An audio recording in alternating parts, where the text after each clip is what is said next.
Hello bachcho, our question is match column 1 with and 2 and choose the correct option. So we have to match the column 1 and 2, then we have to choose among the following options. So column 1 में सबसे पहला हमें दिया है doubling of amount of DNA. So amount of DNA doubling जो है that is the replication of DNA.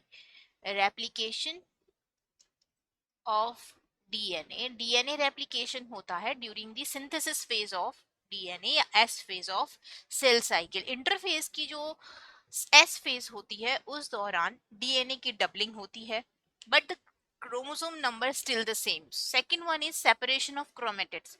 So chromatids का separation जो है that will take place during the cell division जिसे हम एम फेज कहते हैं। एम फेज में सेल डिवीजन होगा और सेल डिवीजन में भी हमसे कहा गया है कि separation of chromatids. So chromatids अलग होती है ड्यूरिंग द एना फेज। कौन सी फेज में होती है? During the anaphase and that is the B, column B में है ये।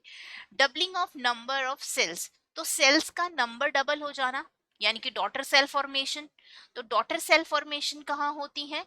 साइटोकाइनेसिस के दौरान होती है, that is the cell division. पूरा एंटायर सेल डिवाइड होकर दो डॉटर सेल बन जाती है। तो doubling of number of cells की बात हमें कर रहे हैं, दैट इज साइटोकाइनेसिस।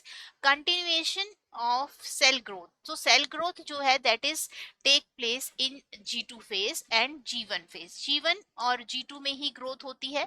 सो इन्हें हम ग्रोथ फेज भी कहते हैं। ग्रोथ की फर्स्ट फेज G1 हो गई, सेकेंड फेज G2 हो गई। So continuation of cell growth take place in both of G1 and G2। So 1 matches with the C1, C में मैच कर रहे हैं केवल ऑप्शन नंबर 1 और 2, इसका मतलब 3 और 4 हमारे गलत हो गए options. Then second separation of chromatid match with B, second matches with B in option number 1 only, तो सेकंड नंबर ये हमारा ऑप्शन यहाँ पर सेकंड भी डिस्कार्ड हो गया। Then doubling of number is cytokinesis, बिल्कुल सही बात है। And fourth one is continuation of cell growth, that is G2 phase. So option number 1 is the right matching. Hope you understand the question. All the best.